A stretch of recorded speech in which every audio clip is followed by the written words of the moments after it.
Good afternoon, everybody. Uneducated Economist here. Wife's car. People always ask, what's going on? Got a new ride? No, I didn't get a new ride. This is my wife's car. I'm about ready to go in and call bingo. But I wanted to talk a little bit about the central banks buying into gold. And a lot of people are saying, look, that's evidence of the dollar failing. And I think it's really quite interesting when I talk about the dollar strength, how the dollar is strong, how the dollar is going to strengthen into the future. And people really get upset with this. They're like, man, you have no idea. Dollar's going to crash. You have no clue. Dollar failure upon us. And I agree that yes, the dollar will fail over time. I mean, there is very little doubt in my mind. And I am not a fan of the Fed. I mean, and the Fed. I'm totally down with that. But, when I see the evidence of the dollar being a stronger currency, and that stronger currency is taking place at this time, I'm going to show it. I'm going to say it. And I made this statement a long time ago that you're going to see the dollar and gold rise together. I mean, Brent Johnson's milkshake theory is really a pretty good idea of what is probably going to happen, in which that countries around the world are going to go into a flight to the dollar and to gold at the same time. And now we're starting to see it happen. And when you think about it, like when you have no other currency out there that can even remotely come close to what it is that the dollar can do.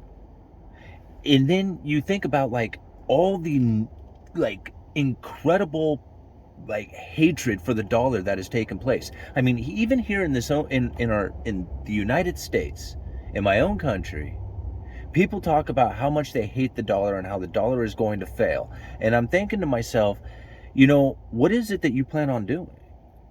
I mean, are you getting into gold right now? Because if the dollar is going to completely fail, maybe you have a few assets that you have, possessions that can preserve your wealth.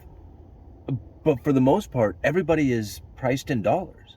Their portfolio is in dollars. Their retirement's in dollars. All their investments are in dollars. Everything is in dollars. It's all due in dollars. And so when I think about okay, so the dollar does fail, what does that look like? It means that everything is going through the roof, right? Like hyperinflation scenario. Cars cost $100,000 and, the Dow Jones is, $1 million. And, it's just these crazy numbers. Well, that's like the dollar failing and not having purchasing power. But yet, I hear people out there all the time talking about how the Dow is going to go down and the housing market's going to crash and everybody's going to lose their jobs and all this crazy recession type, scary stuff that's, going to come. And I think to myself, well, if that's the case, then that's the dollar getting stronger, right? Like if the Dow goes down, that's more Dow that you can buy for your dollars. Same thing with housing. If if housing prices crash, then that's the dollar being able to purchase more house. And so when people say the dollar is going to fail and we're going to go into this huge recession, I'm thinking to myself, which one is it? Because during a recession, everything goes on sale. That's what a recession is. And so I really think, I listened to people. I was just like, okay, give me your reasons why you feel that there's going to be a recession. And they're like, oh, dollars, fail, blah, blah, blah. And they go on with all this stuff that they hear on the news and stuff, but it's not really any kind of real, evidence of how this dollar is actually going to fail, right?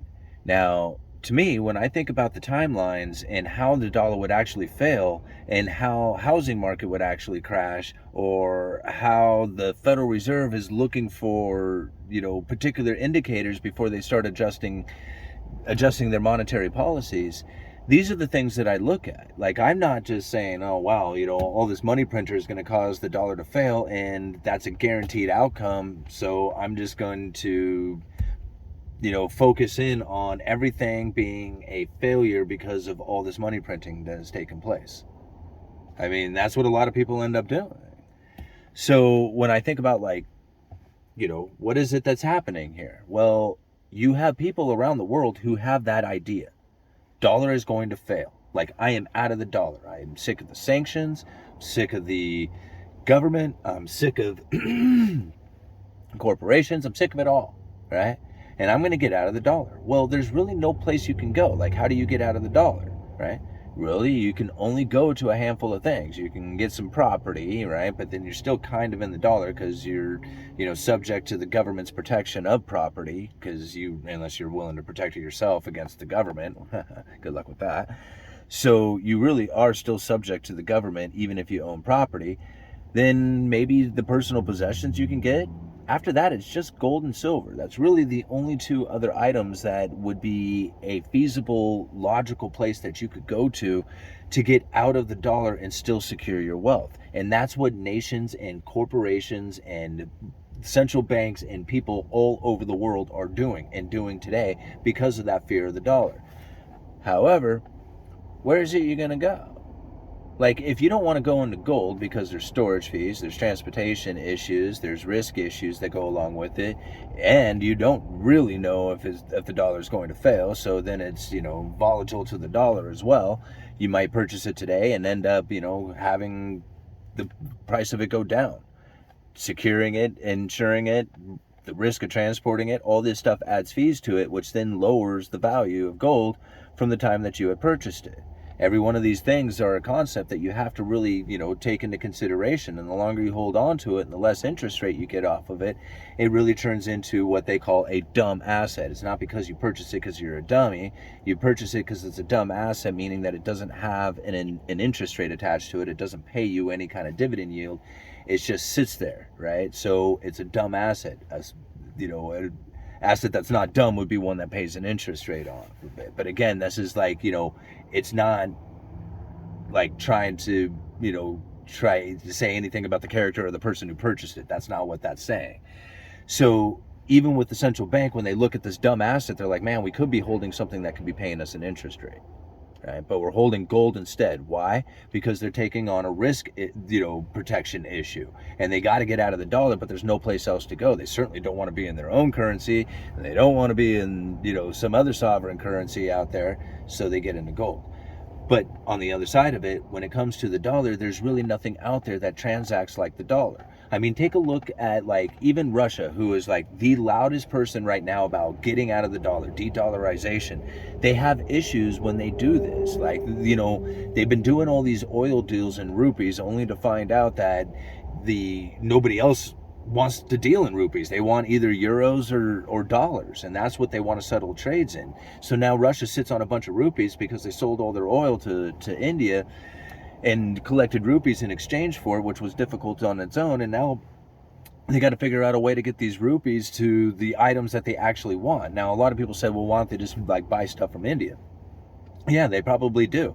They bought as much as they could from India, but now there's other stuff that they want from other nations, and they don't want rupees, they want dollars. And now they have to sell these rupees off to get the dollars they need in order to buy those things.